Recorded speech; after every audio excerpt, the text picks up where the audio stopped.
and for each of you for joining us on this momentous celebration. My name is Laura Lee. I'm a marketing advisor and consultant. I'm excited for tonight's conversation to discuss the ways in which we can create impact for the NHPI community. Tongue twister. We have a talented group of leaders and panelists today, each a powerhouse and personally paving the way to create visibility and representation. So I would like to introduce each one of them. We're joined by Michele Ching, VP of Sales at Signet and co-founder of Butler. Bernice Chao, author of The Visibility Mindset. Cathy, Butler, CEO of Organic and co-founder of AAPI Rising. And Sheila, Akbar, Ph.D., President and COO at Signet Education. So I would like to start off with additional introductions. Just tell us your origin story, who you are, and what you do. So I'll pass it off to Michele. Is this the 4-minute version? I love Laura because she's so organized and she's like, okay, so we have timers, guys, like how long do you get to speak? So I'm just gonna not do the 4-minute version, if that's okay with everyone. I'm a chief member, so happy to be here, grateful to all of you for attending. I've been in digital media for the last 18 years, and it's been a ride. But I also had a really tough go with burnout. And so what I'm featuring here tonight is actually the brand that got born out of that experience, because my hope is that through education and products, we can help people navigate their own experience with burnout and take more agency over their health and well-being. Hi everyone, I'm Bernice Chao. I'm the co-author of The Visibility Mindset. I'm actually giving away copies tonight, signing them, so if you want to meet me afterwards, happy to give you a copy. Thank you. I've spent the last 2 decades working in advertising. I was actually head of creative at my last agency. And while I was bringing visibility in large brands to big screens, so that's like Super Bowl, Comic-Con takeovers, TikTok first ideas, what I realized was my own visibility was lacking. I felt that I had such a hard time figuring out how to stand out, how to be seen, how to get those projects. Every time I wanted to be on a project, I had to really advocate for myself and really push through that. And what I realized is I really needed first community, because I've never worked for another woman of color, and I actually only worked for one woman. Being in a creative path, it's always been one color and one gender. And I've always been kind of a little on the sidelines when it came to big decisions, especially when it came to promotable projects and who should be on them. And so that experience in about 2019 was the idea to start a community. And I was like, oh, I'm working first time with 4 others that look like me, let's start something. And the first meeting went really great, but by the time we had our 4th meeting, it was the idea of, do we really need this? Are we gonna get in trouble? Should we make space for ourselves? We probably shouldn't. And then with the pandemic in 2020 and 2021, with the rhetoric against Asian hate, I was really looking for this. And I was so just inspired when I saw other people that looked like me for the first time on panels talking. I was so enriched. I saw Cathy speak. And there's just so many amazing women out there that I was like, maybe we should try this idea of this community again. And so outside of the book, I actually am the co-founder of a nonprofit organization called Asians in Advertising. And this was the idea of, hey, let's bring some one-of-ones together for the first time. And our idea was only to really get 20 people together. And this is with my co-founder, Jessica Lamb, and she's VP of DEI at Digitas Health. And with that website created on a Saturday on Squarespace, she reviewed it on Sunday, we put it on LinkedIn on a Monday, and we had 650 people sign up. And I was like blown away. I was like, for someone that came from an agency with like 4, I was like, oh my gosh, people care. And so we're 2 years out, and now we're over 5,000. We're global. We have not only have 2 scholarships, we have a mentorship. We have so many free events and programming, and really trying to support the community. And through that, just being found, that's where our book came from. Someone was like, okay, we love what you're doing for the advertising, media, creativity aspect, but this isn't just, I was really naive. I thought this was my problem because of the industry I was in. I didn't realize this was a cross-industry issue. So with the book, we really wanted to highlight some of those things I wish I knew earlier, and really validate the experiences of others who also had the same cultural struggles, because we were raised so differently than what really works in the American industry. And so I usually give the idiom of the squeaky wheel gets the grease. Well, I was told the loudest duck gets shot. I was told the tallest bamboo gets cut, the highest nail gets hammered down, and because of that, it was really hard for me to advocate. So just really recognizing individuals' experiences, creating community, and creating a pathway to really succeed is been something that has been a really wonderful experience.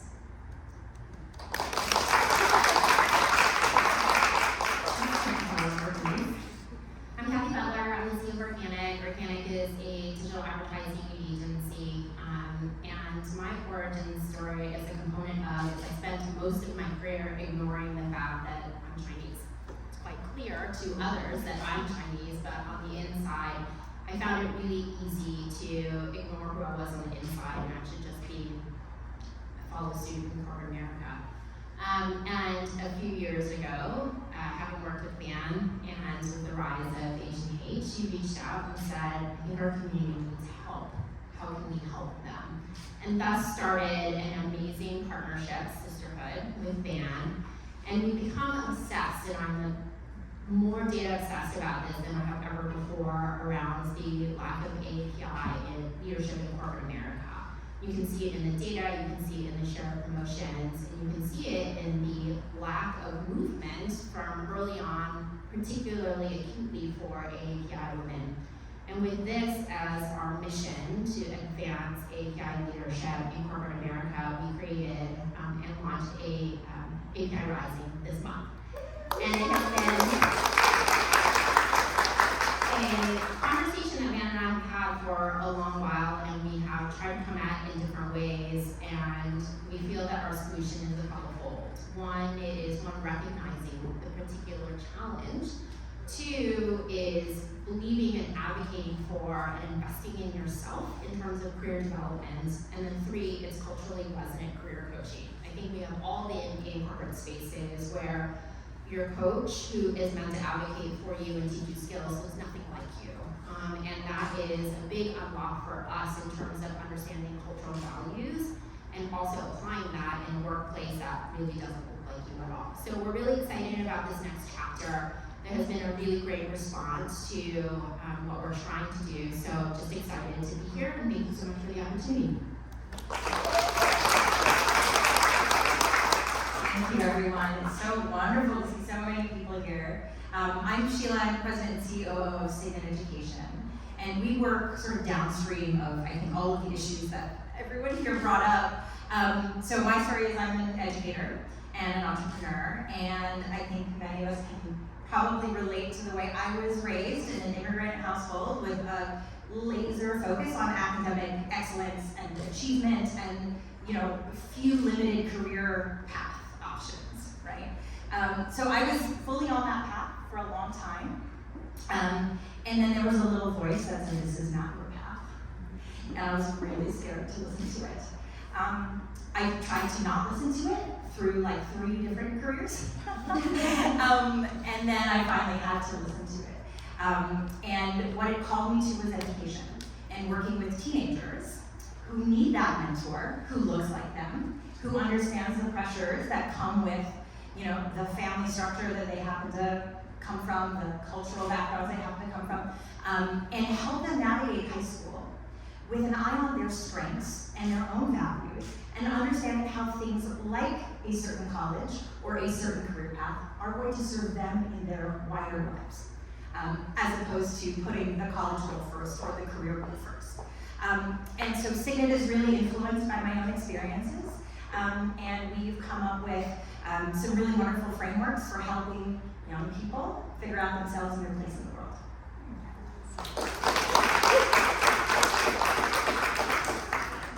Such an amazing group of advocates and leaders in this room. So in order to create impact for the API community, we must first identify the opportunity and challenges. So Michele, as a fellow digital media marketer leader, I'm curious, what has API identity meant for you in your career? So I'm not sure about everybody else here, but for me, my personal journey as someone in the API community has not been to be someone in the API community. So I am born and raised in Hawaii. So the racial majority in Hawaii is Asian Pacific Islander because it's an island in the Pacific.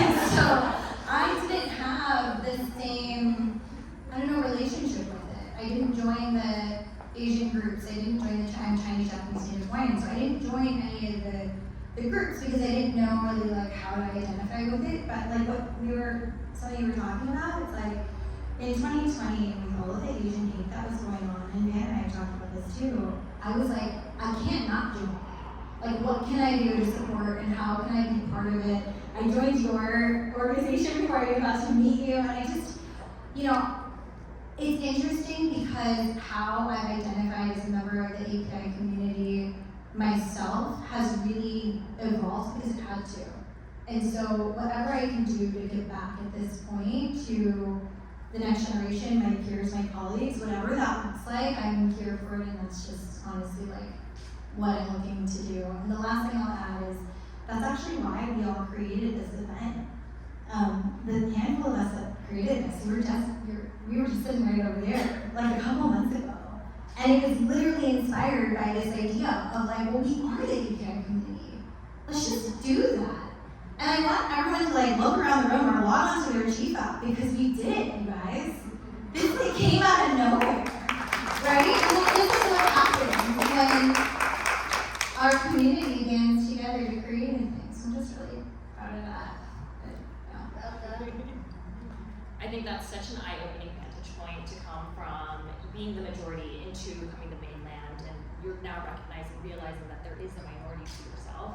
This identity shift really leaves room for exploration and growth. So, Bernice, I would love to hear a little bit more about, why you picked the title, the visibility mindset, and a little bit more about the book. Sure. I mean, first with the story of how we received that book deal, I actually received an email 7 months after we created the organization. And when I first got this email, I was like, this is really strange. What is this? And I forwarded it to my co-founder, and who is now my co-author, and she was like, this must be a scam. This can't be real. And when we met with our acquisitions editor, it wasn't Asian American women. And she was like, this is what I would want for myself. This doesn't exist out there. And we were just floored by that. It made us kind of go, that can't be possible. When we Googled and looked on Amazon, we're like, there isn't something. To what you just said, that, we need to create that community. We need to have our stories. We need to show up, because if we don't, they might not exist. And so this opportunity to write this book really meant, we could share our own experiences, share other leaders that we've learned from, and really write that book we wish we had, and also feature other voices. Like, we do both understand that we represent East Asians, and so we have brought in other contributors and other stories to really kind of make up the book so that there is a resonance for other people to see there. And so we're really grateful for the opportunity and want to make sure that everyone feels like this book, honestly, is for anyone that wants visibility. Whether you're in this community or outside, what we do in this book really is to make sure that the people in our community realize it's okay to want more for yourselves. There is the stats out there to prove that this is not just your experience. You're not the only one getting left behind. A lot of us are. And that if you feel like, hey, maybe I'm just good with what I'm at. I went through that same emotion. I was like, you know what? I'm good in this title. I'm being underpaid, underpromoted, but this is what I earned. Okay, this is fine. I don't need more. Maybe I don't deserve more. And I was like, totally settled with that. And we just want to show that you don't have to settle for that. If it's not for you, maybe it's for the next person that comes into the room, right? Maybe it's for the entire community. And it's for future generations when you advocate for yourself. When you make that space for yourself, you're helping everyone else. So to make that, give you that authority to do so.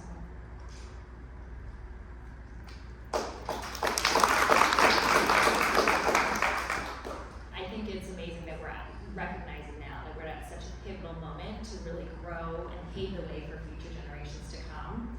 So speaking of future leaders, Sheila, I would love to talk about what motivates you to do the work that you do. Thank you.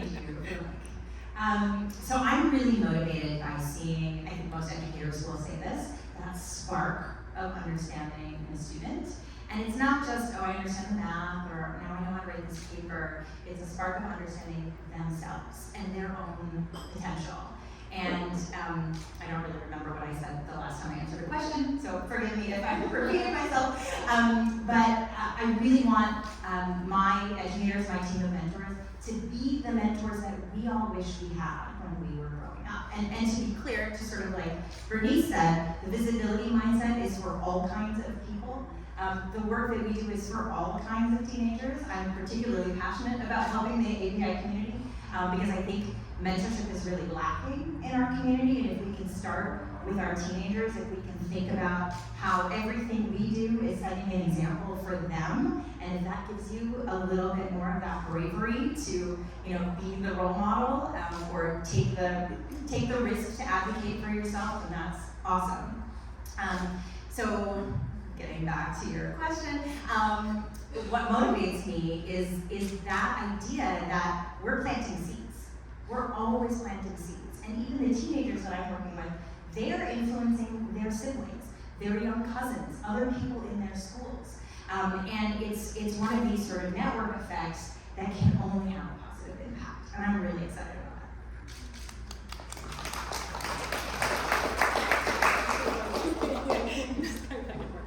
that. So the ability to influence, it can be so meaningful in the impact that it creates. Cathy, could you tell us a little bit more about API Rising and why did you decide to form it and why now specifically? It's a great question. I think we're all challenged by the idea and the reality that somebody else is making decisions about your career in a room that you're not in. And as we're looking at making generational change, we have to start early in terms of career ownership.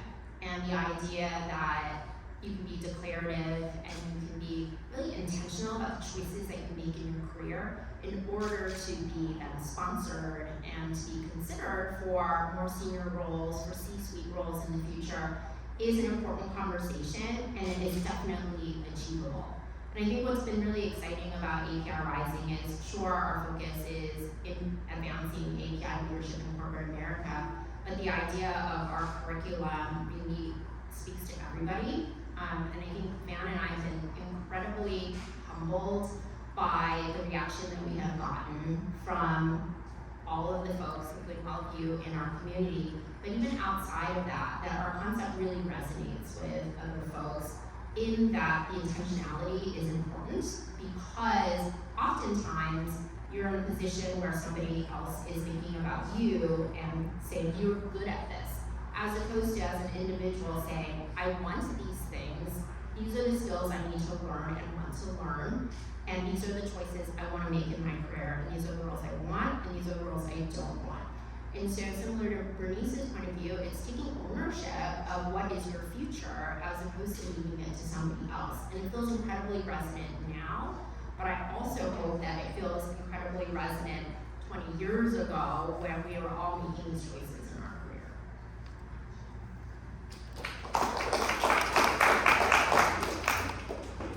I think the opportunity that we have to really grow and redefine kind of the control that you mentioned in terms of where we want to take our destiny and future generations is so impactful and meaningful. So now we've identified, there is opportunity for us to continue to kind of pave the way. So we ask ourselves, where do we go from here now that we've identified these opportunities, right? So Michele, how would you say your API identity affected or influenced your entrepreneurial experiences? Yeah, I think at first, for me, I don't know about the API identity, but for me, I never thought of myself as an entrepreneur. Because I went the college way, and I went to get the job way, and I tried to climb the corporate America ladder thing, and then I did it, and it just didn't feel like what they say it feels like. I checked the boxes. I got the promotion. I made the money. Is something broken? Like, I literally didn't understand. Like, when does the fulfillment start? Where is that part coming? I did the job. I don't understand. So I don't know if that was the API identity that fueled the entrepreneurial experience. I think it was more, and I know that this is what I wrote in the prep sheet. It was more the interesting thing, and by the way, I should really disclose that I'm really still learning about what it means to be part of the API community. So forgive me if I'm not using the right language. But I know that there's a lot of conversation around the model minority myth, and that it matters that we dismantle that. My experience with the model minority myth was a lot of model minority privilege. People expected me to be smarter. People expected me to work harder. And I made that true for myself, I made that true for them. But what ended up happening when I reached all of my goals at a young age was I just felt so empty and so disconnected and did not understand why we make so many things important. This is why I love your company. I did not understand why we sell this dream of what success looks like when it was just not accurate for me. And so it drove me to looking into entrepreneurial pursuits out of sheer survival. Because what do you do? And I feel like there are a lot of team members in here who might resonate with this, but what do you do when you have golden handcuffs in an industry you don't know how really to get out of, and you're actually kind of good at it? So, oh shit. Oh no. So I think that's what drove the entrepreneurial pursuit, was just this realization that, okay, I have some skills and I have some ideas and I can work hard at pretty much anything. So what is purpose gonna look like for me? And then I think maybe the way that API identity sort of layered into that is going into a room with those model minority expectations and okay, cool, I am smart, thanks. I do work hard, awesome. So I think all of that has really driven how I've decided that one day, I guess if I can't work for someone else, I can work for myself. And then just believing that that's gonna be possible for me.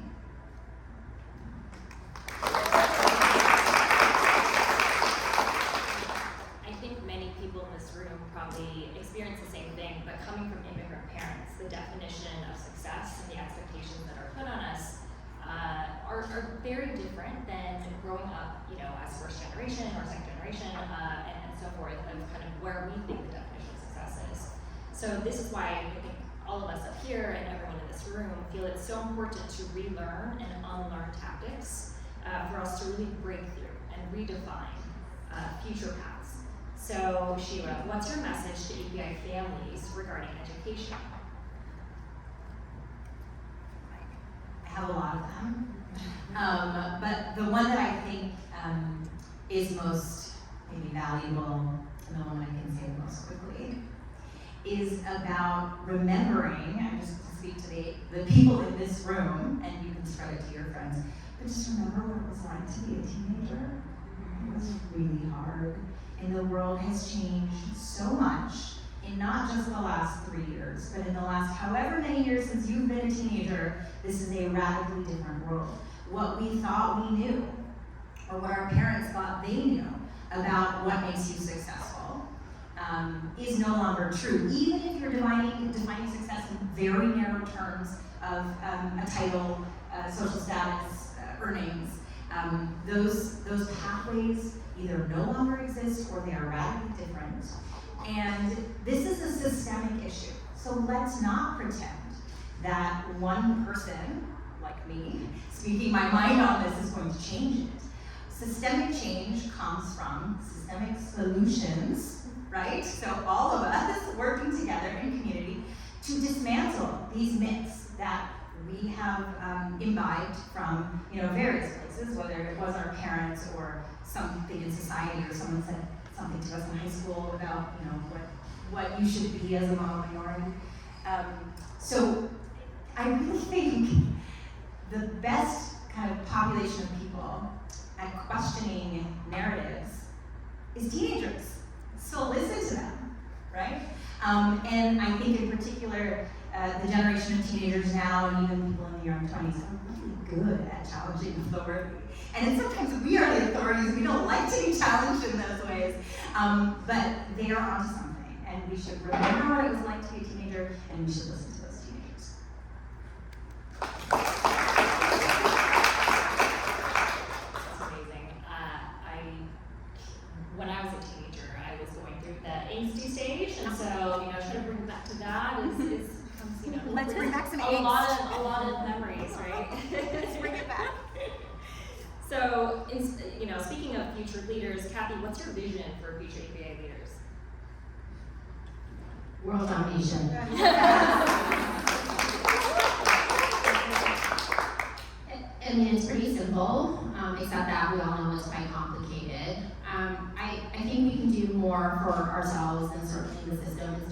for us. And the more that we can advocate for ourselves, get out of our discomfort zone, and create a space where we're the main priority, I think will drive dramatic change and dramatic conversations. I personally reached a point where I feel less excited about corporate profits than I do about individual impact. I think it's so important to think and like to put myself back into my shoes of being a 20-year-old and how exciting it would be to have that conversation and say, hey, if you declared what it is that you wanted to do, it would have changed some of the intentionality on the decisions that you made. And I'm excited to have that conversation. I have an 18-year-old and I'm having these conversations. He, fortunately or not, knows exactly what he wants to do, and so I'm trying to inject some fun into his life and his conversation.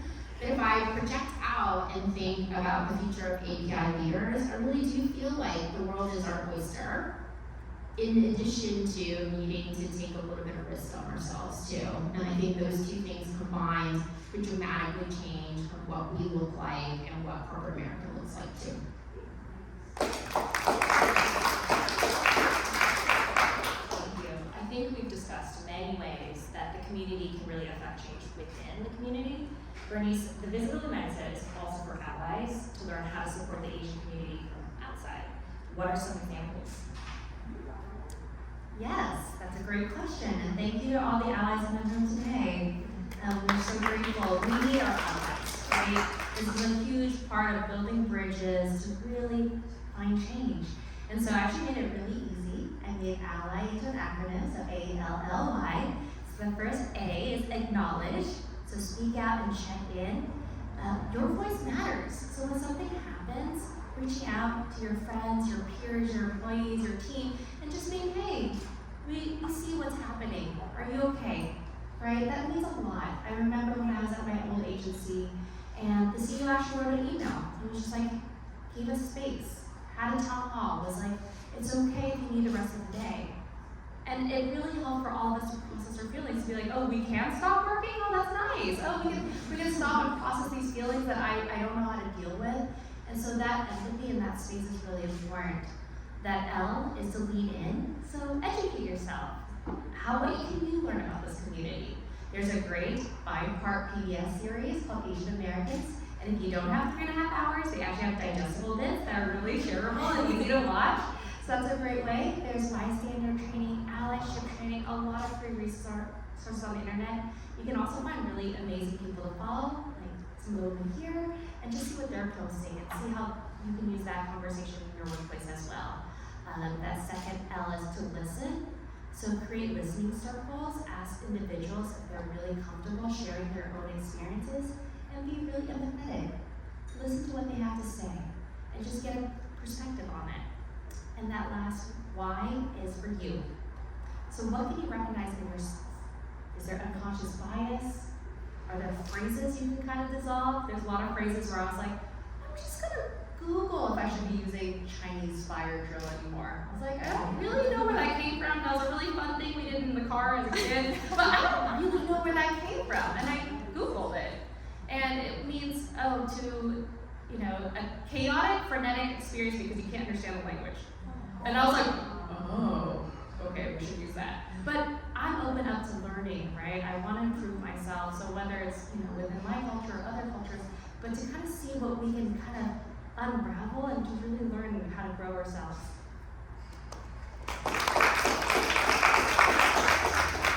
That's amazing. So key takeaway, acknowledge, lean in, listen, and you. I think it's such a powerful and important ways to support the community. So thank you for sharing. Just final question for everyone. What is the key takeaway that you guys would like to leave for everyone today? I think I'm going to steal something that Sheila said. I think that what you shared about systemic change, and then you did this thing grant, look around the room. I'm blown away. This is systemic change, right?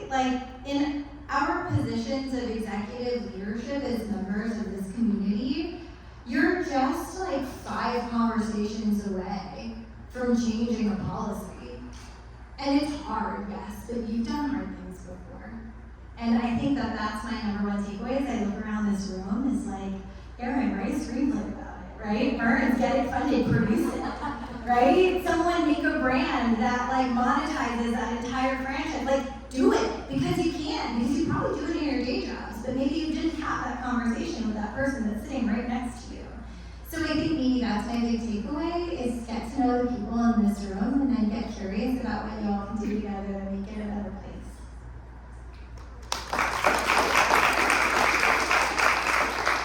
If you don't know Michele, that's her superpower. She's a connector, she's definitely a person you should know. I want to answer this actually as a two-parter. I want to answer two parts. So first, I want to say, how many people have ever felt imposter syndrome in this room? Just like a little bit ever. And I just want you all to look around and acknowledge you're in really good company. And so with that, I always, one of my female inspirations is Michele Obama, and she talks about her imposter syndrome a lot. She says, I've been at some of the most incredible tables in the world, and they're not that smart. And so I want to first acknowledge that we might all have this imposter syndrome. We actually did demonstrate that right now. And I'm going to give you another acronym to make it really easy to remember. It's BOLD, B-O-L-D. So whenever you catch yourself in that moment where you get that imposter syndrome, how can you quiet those feelings at a quicker rate? So for that B, I say buddy, right? Have that person that you can be like, Michele, oh my gosh, is this true? And someone can give it to you straight and go, nope, you are amazing, don't listen to that. I have those people in my life. I have a work friend, I have a life friend, I have just great people that I can call on for those moments. That O is to own your success. I know as women, we keep going. We work hard and we're just on to the next thing. But do we really celebrate our success? Do we have that moment be like, oh, damn, I did that. Oh my gosh, like I had no idea I could, and I did. And so if you can even just have a desktop folder with a smiley face that you can just screen grab and put those like little great emails in there, just to remind yourself on a rainy day that you are really awesome. You're amazing. Awesome folder. Awesome folder, yes. And then L is for learn. So how can you make this a learning experience, a growing experience? So if you get that feedback and you're like, oh, Bernice, you kind of really dropped the ball in that presentation. You didn't really hit that stat, whatever it is. You can be like, well, okay, cool, process those feelings. But what can I learn from that? What can I do better next time?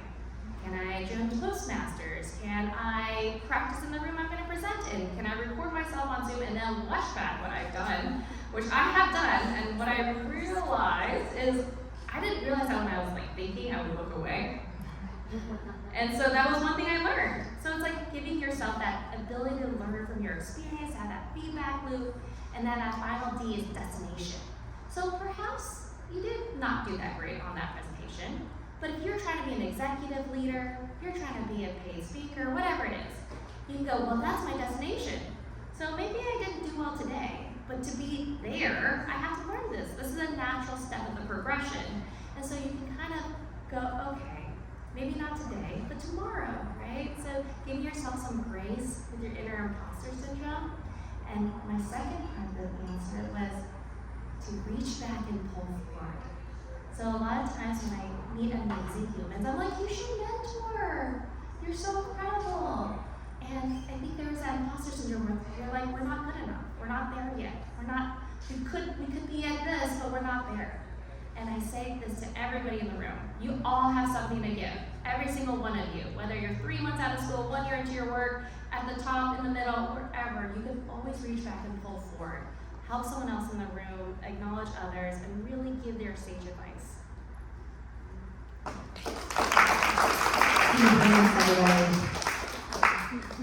My key takeaway is to have nothing to lose mindset. I think if we approach the world of we're going to do hard things, we're going to make hard decisions, we should also have those hard conversations as well.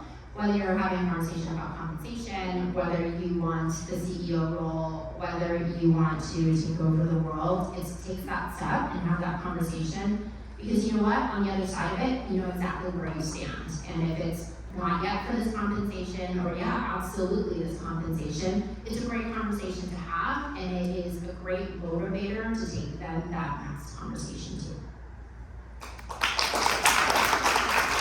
They stole all of mine. I think I wrote something in the panel prep about remember that you are an example for future generations. So I will throw that out there. But another one that I've been thinking about a lot is really related to everything you've all said. So you really did steal mine. Thank you. Which is failure is the way forward. And you really have to embrace your own challenges and I think talk about them because that gives you an opportunity to reflect on them and learn from them, but it also gives other people an opportunity to do that too. And we see so many kids, I mean even not kids, thinking that success is a straight line. I have to have this all figured out, or I'll be happy when. And they don't hear from any of us the struggles, the self-doubt, the imposter syndrome. And just sharing that with them can be so empowering because look at all these badass women. And we all have the same story that we went through, where we didn't know how we were gonna make it work, what was coming, when we would be fulfilled. And the more we can talk about it, the more everyone will know this is part of being human and what makes this adventure so amazing.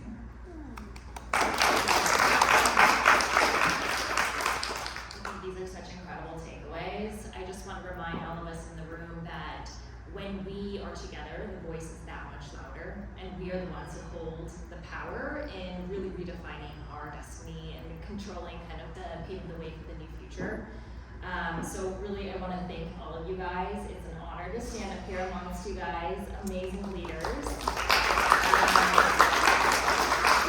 I think to each of us, community means so much for current generations and future to come. So this was an eye-opening experience and just discussion to have. So thank you again. I would love to open it up for any questions that anyone has.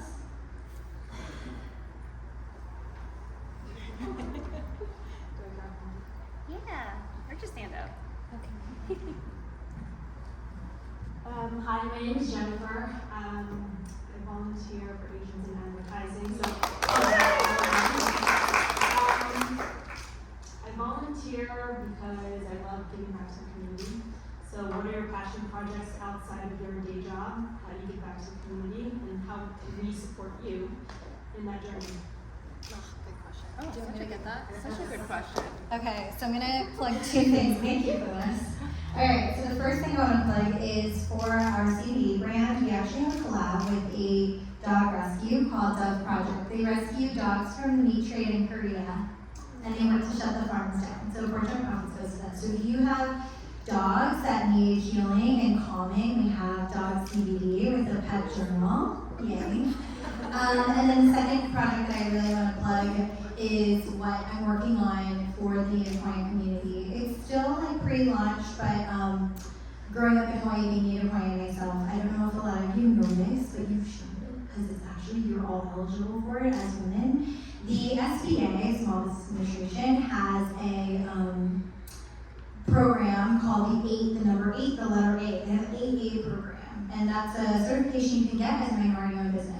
What that means is that there's set aside funding from the federal government to give you contracts and funding for your projects if you get your business AA certified. So yay. There's a portion of the AA program called the NHO, Native Hawaiian Organization. If you are a Native Hawaiian, you can own your organization, 51% or more, and you actually have eligibility for sole source award funding, which means you're eligible for $100 million per contract without competition for an RFP. Whoa. Let's take it. I know. Look it up. I'll find it and I'll tell you about it. But the biggest barrier to entry is education.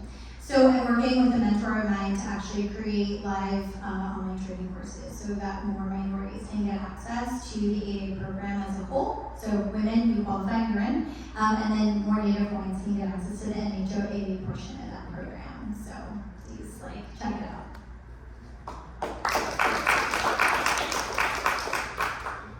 So I work on a couple of different projects. So I have TEDx Culver City. So a couple of women here, Laura and Sheila, have been helping me plan my next one. So if you're in town, June 8th, if you want to come, hit me up. We definitely squeeze you in. We are sold out. So that's one way. I also teach at LMU, so I teach the students there. We just won first, second, third in the Effie's collegiate competition today.